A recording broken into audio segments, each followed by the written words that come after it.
Jehova ngokuba elungile kuba ububele bakhe bunaphakade atsho amasirayeli kwisihlo sawo sonke. Mandizibulisele ke kubo bonke ke ngoku ababukeli emakhaya. Igama lam ndinguye ke ngoku Ayanda wakwanelani. Igama leshow endiza nayo namhlanje ithi Lockdown Sunday Edition. Lapha ke ngoku kulomhlaba waseTakastad apho ke siyashumayela sazana uThixo sixelela abantu ngokuba uThixo unjani na abantu sebelahlekelwe lithemba. Ishow ke lena iyafumaneka every Sunday phaya ke ngoku ngalantsimbi ka3 o'clock. Siyafumaneka ke mbukeli emakhaya.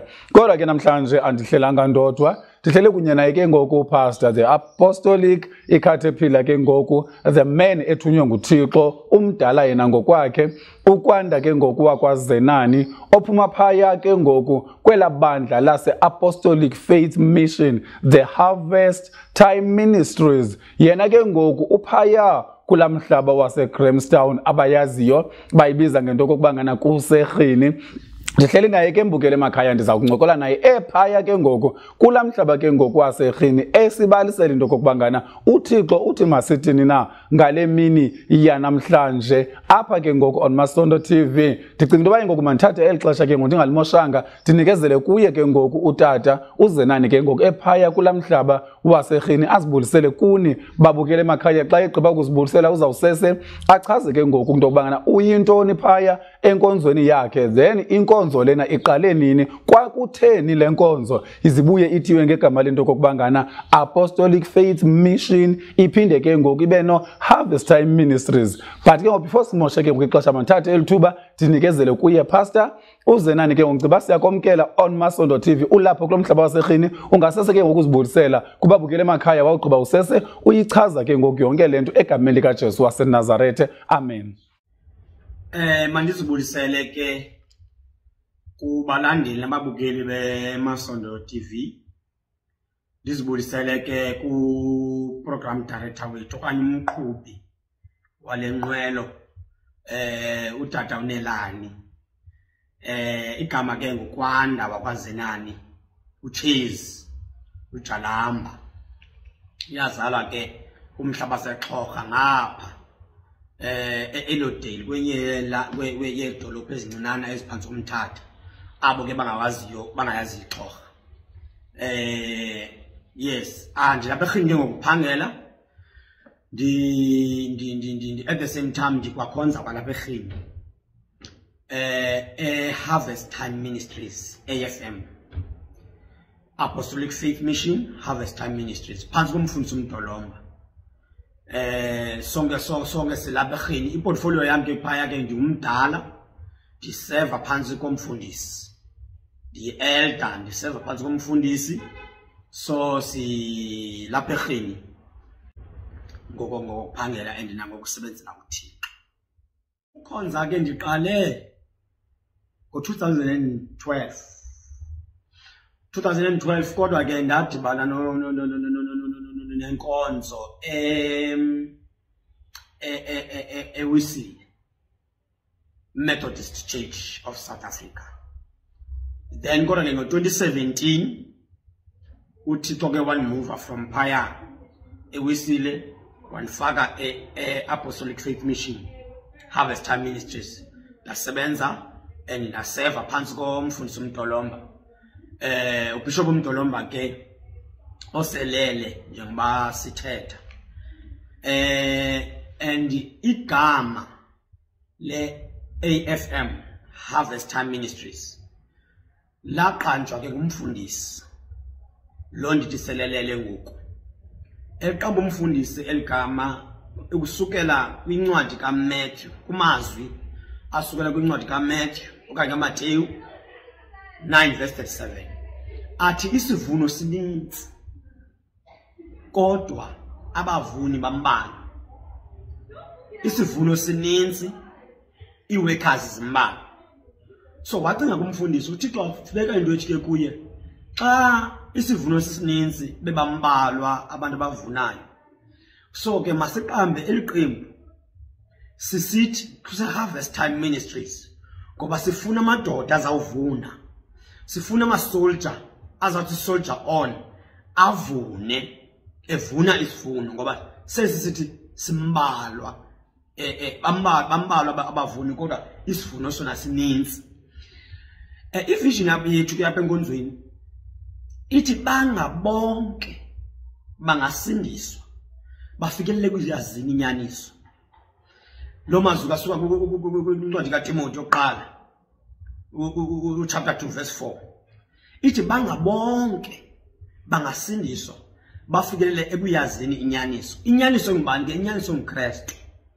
So in order for abantu bayazi inyaniso enguKristu ndakanelani, ifuneka ke ngoku kufunyanwe abavuni abaninzi abazawuvuna esisivuno singaka ukuze sikwazi ukufikelela ebantwini.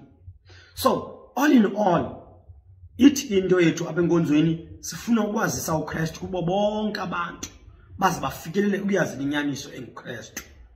Yilo lo sithi ke ngoku Harvest Time Ministry. Lixesha lesivuno oba mamavuni masivune, sibheke phambili. Sibheke phambili sivunele abantu sibaseva kuThixo because esisivuno singuYesu. Bale nguYesu kufuneka abantwini, kufuneka bayazi inyaniso enguYesu. Ngoba that is why neBhayibheli sithi ke ngoku esijabani sithi uYesu uyinyani. Ithi iBhayibheli uthi uYesu ndim indlela, ndim ubomi, ndim inyaniso. So le nyaniso nguYesu ifuneka yaziwe ngabantu. Alright ke mbukele emakhaya, simvile ke ngoku tata echaza ke ngoku ekuyona lamhlaba waseRhini engceni eliluhlaza, the green pastures ngokwazo. Ndicinga into baye ngoku masithathe ke ngoku elithuba tata wami ezibabe sivile sibulele ngokuzazisa kwakho nangokuchaza igama lenkonzo. Ngoku sawuthatha ithuba singamoshanga xesha sinikezele kuwe ke ngoku tata wami, bese ke ngoku sinika izwi lethu lale mini yanamhlanje. Emveni koko usese ke ngoku sikhuthazela into kokubangana inoba ke ngoku otata benza njani na ukwazana namadinga kaThixo. Kodwa ke mandithi kuwe enkosi kakhulu, manikezele kuwe usinike izwi lanamhlanje enkosi. Okay, sizawuya ke elizweni njengoba sewusitsho ke mfundisi. Ilizwi lethu lanamhlanje salifumana kwincwadi yeGenesis. Incwadi yeGenesis chapter 32. Genesis chapter 32 sawuqala ufunda phaya ku24 simeke ye phaya ku29. Efundela ngohlobo esiXhoseni. uYakobi uzamazamana nesithunywa. Ithi kayifundeka ke. uYakobi wasala yedwa, kwazamazamana indoda naye, kwathi qhiphi ukusa. Yakubona ukuba ayimeyisi, yachukumisa usikrobana womlenze wakhe, wancothula usikrobana womlenze kaYakobi ngokozamana nawo. Yathi ndindulule ndiya kutsho le ndoda kuba kuyasa. Wathi yena, andikundulula umke akundulula umke ukuba akuthanga undisikelele. Yathi kuye, ngubani na igama lakho? Wathi, ndinguYakobi. Yathi, igama lakho akusayi kuba sakuthiwa nguYakobi, kuya kuthiwa nguSirayeli, ngokuba ulwe noThixo nabantu weyisa. Sithandaze mntakanelane. Izwi lakho liyaphila namandla Nkosi, lilobunganga, laphula imithi yemisedari nengcambu zalo. Lisisibane Nkosi senyawo zethu, likukhanye okumnyama khona, lingamanzi sakunqana, likukutya sakulamba. Thetha ngalo namhlanje ukuze lidunyiswe libachaze igama lakho ngoku kude wena phakade. Amen. Indatana ke ndifuna uncokola ngayo apha. Ithi iBhayibhile uYakobi, njengoba sinothi sive okanye siyazi uba uYakobi wohlukana nomntakwabo Esau kungamnandanga, ngoba uYakobi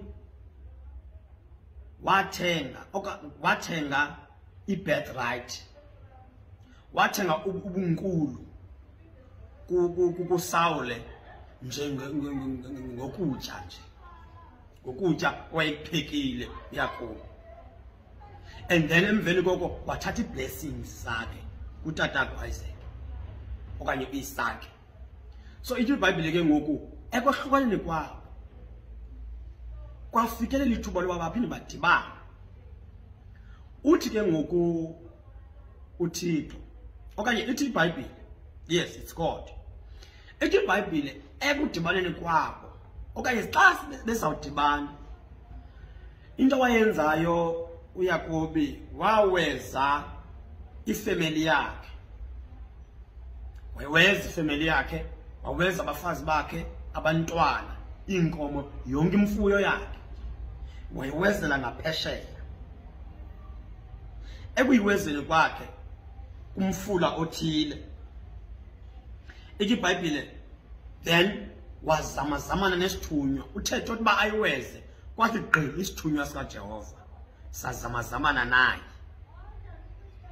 Now ndifikela into ethi ke ngoku khona mfundisi wami ebomini bakho sometimes abantu that you need to get rid of them, abantu efuneke ukhe uthi gubuqala kubo ukuze ubonane noThixo, then uThixo athethe nawe.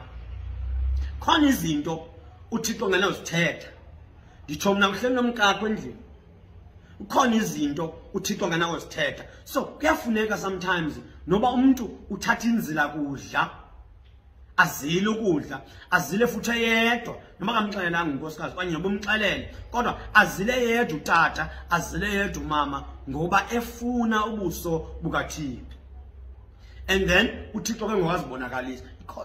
Yes, zikhona imeko apho uThixo azazibonakalisa nobabini, kodwa zikhona imeko apho uThixo afuna umuntu azimele geqe, then azamazamane naye, abonane nepresence, abonane nobukho bukaThixo. Khona imeko ezinjalo apho kufuneke ubatheza abantu, ubatheza abantu, then uzimele ngenqayelangeni noThixo, then umamele uThixo uthini. Now ithi iBhayibhile emveni kube bawezile wazamazamana nesithunywa babambana. Ekuthetha ba even uJacob lona ebenamandla, ithi iBhayibhile wasibamba isithunywa uJacob, bazamazamana naso, wazamazamana naso, wazamazamana naso, kodwa kwacaba ngokwisithunywa nje kwaza kwangathi kuyasa save bajeni lo mfo undibambile lo akandiyeki. And isithunywa sifuna ngokusona uhamba, wazamazamana naso, wasibamba. Ithi iBhayibhile sabona sathi sakubona isithunywa ba ekukuzamazamene kwaso uYakobi usibambile, samqhephula usikhobana womlenze wakhe, le ndawo lapha eliviri lapha lomlenze wakhe. Then emveni kokwajinxela sisithi sona ndindulule ndihambe ngoba kuyasa, uThixo ndindulule ndihambe ngoba kuyasa.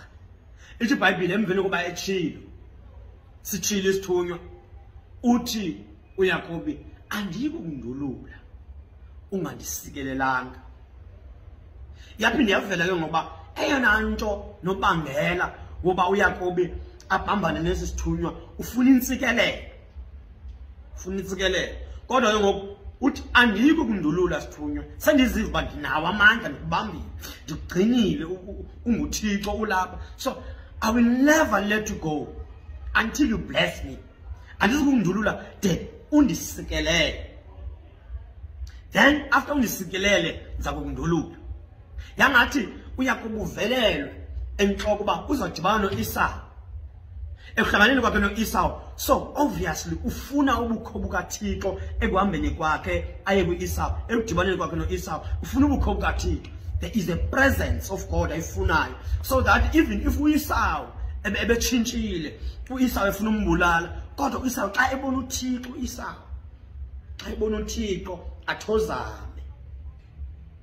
Ngoba izwi likaJehova liyathozamisa. Ngoba xa sewuvelele noThixo, uThixo uyakwazi ukwenza abantu abe bendlongondlongo, uyakwazi ukwenza abantu abebengabambeki kodwa xa sele behlangene noJehova bathozana. Uthi ndiwundulula uthi unisikelele. Ethi iBhayibheli ngoku isithunywa sabuza uba ungubani igama lakho? Uthi yena ke ndinguYakobi. Sithi isithunywa akusayi kuthiwa ke ukusukela namhlanje unguYakobi. Kodwa kuyakuthiwa unguIsrayeli. Ngoba unguSirayeli. Ngoba ulwe noThixo. Walwa nabantu woyisa.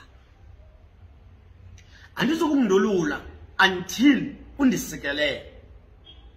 Sithi ke ngokwesithunywa sona ndiyayibona le blessings. Kodwa ingxaki yakho bese ayizo blessings.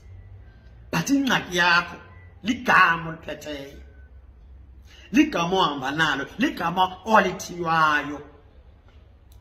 Endicinga uba likubambile likwenza ungakwazi ukwenza izinto. Kodwa namhlanje ndikunikeza igama elitsha elithi unguSirayeli wena. Ngoba ulwile noThixo woyisa. Walwa nabantu woyisa. Lapho ndifuna khona ke mfundisi wami namhlanje ethi iblessings singabantu siyasidinga. Iblessings singabantu siyazifuna futhi side sizilangazelele sihambe sozithatha even if kuthiwa kumfundisi othile osebenzisa amayeza ngaphesheya sihambe siye kulo mfundisi uthile. If kuthiwa umkhonto othile othandazela abantu bawe ophethe amanzi then ukuthandazela kwakho kufaka amanzi akhe then uzawufumana umsebenzi. Side siye kulo ndawo sikhupha imali mfundisi. Sikhupha imali na for abantu ekuthiwa lona umuntu uyifuyile kuye wathenga into ethile wathenga ichize lithile uyakufumana iblessings. Futhi mfundisi singathethanga ngeblessings only for abantu asiya kubantu abashumayela ubuxoki. Nditsho mina even abantu mfundisi even abantu abagubayo amayeza siya kubo ngoba sifuna ntoni? Sifuna iblessings. Ngoba sifuna ntoni? Sifuna ukuphila. Ngoba sifuna ntoni? Sifuna lo muntu lo sikwazi uba sibe nezinto ngoba sithathe iyeza emntwini. Kodwa namhlanje ndizomisa igama likaYesu. Ndizomisa inyaniso yenene. The truth ekufuneke uthathe igama. Utshintshe igama nje ungokwanda nje ungabi ngokwanda kuphela. Kodwa ube ngokwanda then ube nguChrist at the same time. Ube uthiwe ngoba ungumntwana kaThixo. Uthiwe unikwe igama elitsha elithi yes even if ndingukwanda namhlanje kodwa I'm the born again child of God.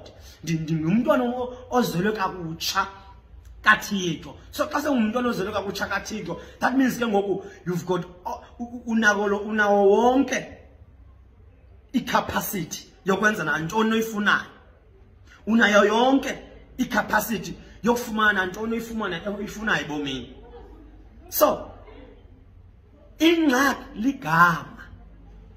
Namhlanje ndifuna ukuthi nje kumelezekile ukuba ubani nobani amamkele uThixo, amamkele uYesu njengenkosi nomsindisi, atshintshe igama abizwe ngoba ngumntwana kaThixo.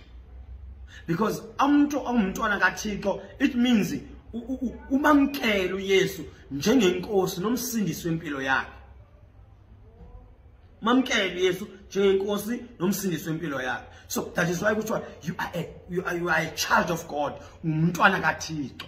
Ngoba umamkele wema esidlangalaleni wavuma wathi uYesu uyinkosi nomsindisi wempilo yami. So namhlanje disize nje igama elingaphezulu kwamanye amagama, igama elitshintsha imeko sezingavumi athi umuntu mzali wami noba uphi noba wenza ntoni na abe ebanjwe izinto eziziyobisa abantwana benu, abe zibanjwe izinto ezithilethile. Kodwa xa kukhona igama elinguYesu limenza umuntu abe noloyiko, limenza umuntu angayenzi into ayaziyo uba irongo. And xa wamkele umoya kaThixo it means wamkele uThixo qo. So And then uThixo ke akasishare ispace. uThixo akayishare iglory okanye uzuko lwakhe akalushare namuntu.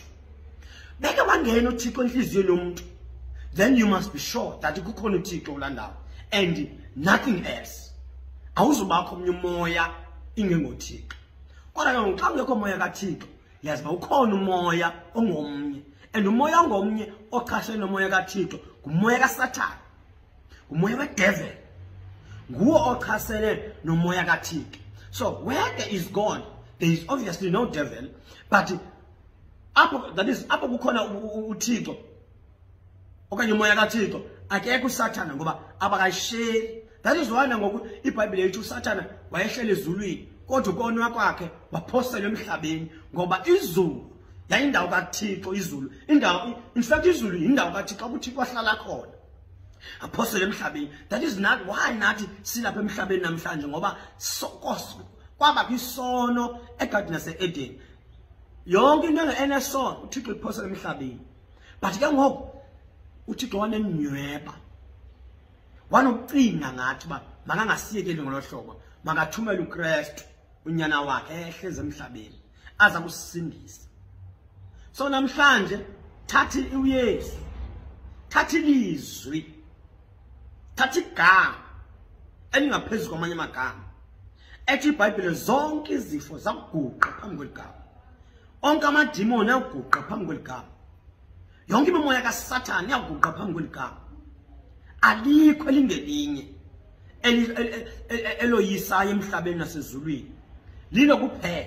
So ndiyavuma unegama waliphiwayo, kodwa tshintsha igama in order for the blessings zikulandele, ukuze intsikelelo zikulandele. Tshintsha igama, tshintsha igama, tshintsha igama, tshintsha igama, ube nguYesu, uthathe uKristu ube ngumntwana kaYesu.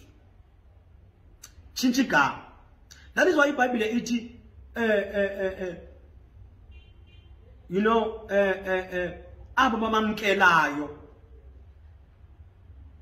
benoThixo abasayi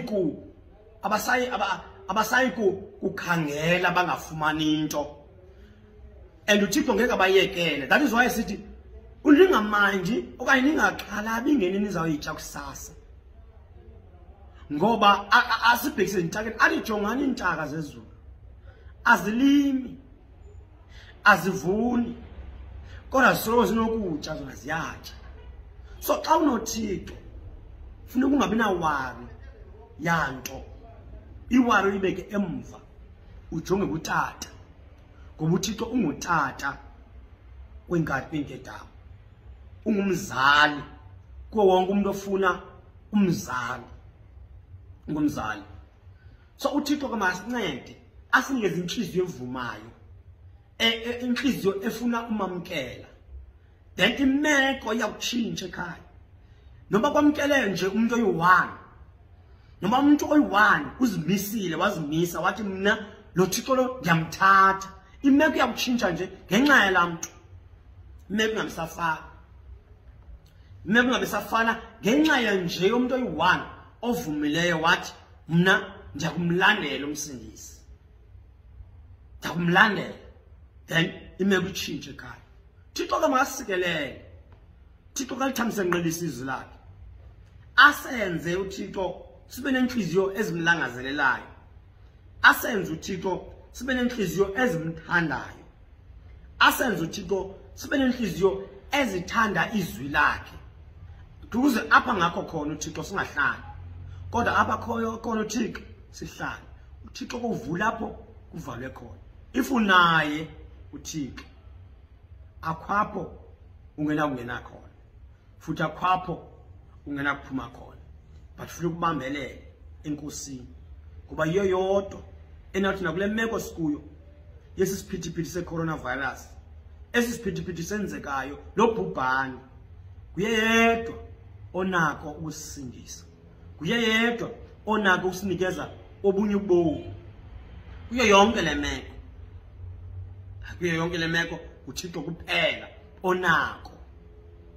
Angaze urhulumente enze yonke into ayenzayo, kodwa uThixo kuphela onako onako okanye onesicima mlilo sayo yonke lokubhubhane. Thixo makasikelele sinyamazele sibambele kuye in the name of Jesus Christ of Nazareth. Amen. Chinchika. You know, bendino nikeza nje isihloko lendaba ezathi chinchika. Chinchika mfundisi Nkosi. Yes, i-motivation yami kubantu iyaba kwakulento i1 ethi change of name in order for you to have blessings. Tshintsha igama ukuze ube ufumane insikelelo. Masingabaleki emva kwensikelelo. Sishiye igama lika Yesu. Kodwa masibaleke emveni kwegama lika Yesu. Then insikelelo zona zakusilandela noma sesingazifuni. Zakusilandela. Masingabaleki ke emveni kwensikelelo ngoba zawusiphosisa nobomi obungunaphakade. Kodwa xa uleka uYesu, xa unaye, then automatically insikelelo zona zakulandela emva kwakho.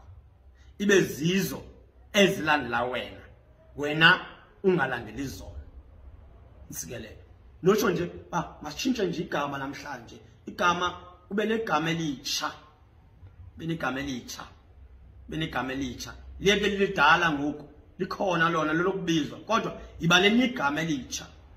Ube indoda, ube indoda enendoda. Thanda ukuthi umfundisi wami athi ube indoda enendoda. If umuntu umama, ube umama onendoda enguKristu. Yona engalahlekisiwe. Engasoze kubethele ngempala. Indoda enguKristu. Amen mfundisi. Ukulumkisa ke otata abazanayo noThixo ngemeko yokuhlukumezwa kwabantu ngomama. Iphinde kumke ingahlali kakuhle abafundisi bami. Uthi usazana noThixo. Then ubethe okanye uhlukumeze into noma ku emotional physical nayiphina indlela umhlukumeza ngayo uhlukumeze umuntu ongumama. Ube usazana noThixo. So iya contradict ke ngoba umoya kaThixo onobafanele bakanti kuwe bifama kasiphakamisa nosiphakamisa isandla. Bifama akanayo emotional blackmail. Bifama aka abuse umuntu ongumama. Ngoba siyamazi uThixo yena luthando. Siyamazi uThixo yena upromoter even ebantwini uthando. Siyamazi uThixo yena zange nje uYesu Kristu qobo zange yena angayinakekeli angamnakekeli umfazi wakhe olibandla. Usoloke emnakekele emthanda njalo noba ngazone namhlanje one nangomso one nalamini but uyamxolela 7 times 70 times. So ndinibhideke ke ngoku azothi umuntu enomoya kaJehova then ahlukumeze. So benza ukucela namhlanje ba if sinayo lo ngxaki umuntu nomuntu athandaze azama ucikida umoya kuye ngaphakathi. If usibiza ngoba ngumntwana kaKristu, if usibiza njengomntwana kaThixo owamamkelayo uThixo njengenkosi nomsindisi kodwa ahlukumeze khawucikida umoya. Thandaza ucikida umoya lo ngoba uThixo endimaziyo akamhlukumezi umuntu ongumama. Akasihlukumezi thina silibandla. Usixolela sona every day, every minute kodwa uyasixolela owethu uThixo. Sixolele owethu uThixo. So ayikwazeki. Khawucikide lo moya. Cikida lo moya ngomthandazo. Ekuvaleni mfundisi wami ndiyabulela. Ndifuna nje samkele ufefe and then ndizawunikezela kuwe. Masicimele. Wena Thixo wanguThixo mandulo. Umhlaba ungekabikho. Ethi iBhayibheli kwakumnyama emhlabeni. Kwakumnyama emhlabeni. Kusisithokothoko. Kodwa wena wathetha ngezwi lakho. Kwavela ukukhanya. Wabiza ukukhanya ngezwi lakho ukulonda wawukuyo wena Thixo. kodwa ukukhanya kwakuva kulo ndawo kwakukuyo khona. Then bumnyama bancipha, then wavela ukukhanya. Namhlanje Nkosi selifundiwe izwi lakho lacaciswa. Father, khawuvelise Nkosi ukukhanya apho kumnyama khona. Masithi Nkosi basenza izinto ngendlela engeyiyongo. Uvele wena unguThixo, uvelise ukukhanya. Nathi Nkosi thina abantu bashumayela ilizwi lakho, thina abantu bamayo bathi bathunywe nguwe. Nkosi, veza ukukhanya if Moya Oyingcwele asenzi yona. If Nkosi senza into encamnye nezwi lakho, veza ukukhanya Nkosi. Ngoba inzondelelo yethu kuba Nkosi sikubone xa Nkosi siushiya lo mhlaba. So iyabalilize ke Nkosi basichithe ixesha enkonzweni, kodwa at the end of the day asizukubona wena njengoThixo. Cela ke Baba, seliwilizwe lakho lithi masitshintshe Nkosi igama in order for us uba sifumane blessings. Yenza Moya Oyingcwele makube njalo. Ngena Nkosi kwinhliziyo zababukeli, ungene Nkosi kwinhliziyo zabamameli, uba Nkosi umuntu nomuntu Nkosi atshintshe igama, amkele unyana wakho yena yedwa kuphela kwakomzeleyo owafayo Nkosi wabuye wavuka. Ngoba kwelizwe sikulo ngoku, that is the only way. Iyona nto yodwa esinathi siyenze ukuze Nkosi sisinde. Kulawo ke kunabo usigcina singenachaphazela lesono phambi kobuso bakhe. Kuye makubekho imbeko, ubukhosi, udumo. Seluthuba bawo leNkosi Yesu Kristu, uthando lukaThixo, ubudlelwane boMoya Oyingcwele bungahlala nathi sonke Nkosi ngokude naphakade. Amen, amen.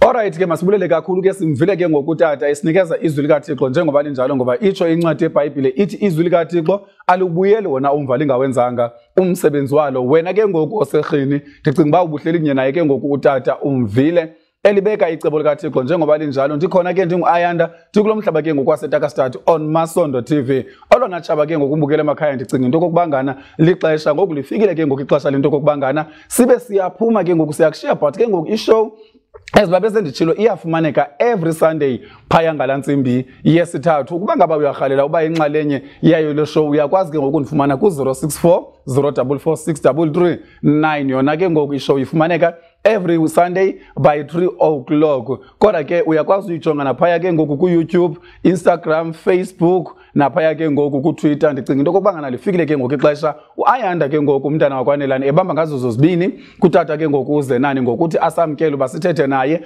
kumhlaba waserhini. Ndifuna ukuthi ke ngoku be blessed, usikelele ke kuloo ndawo kuyo, siphinde sibonane next time, same place. Enkosi kakhulu. God bless you.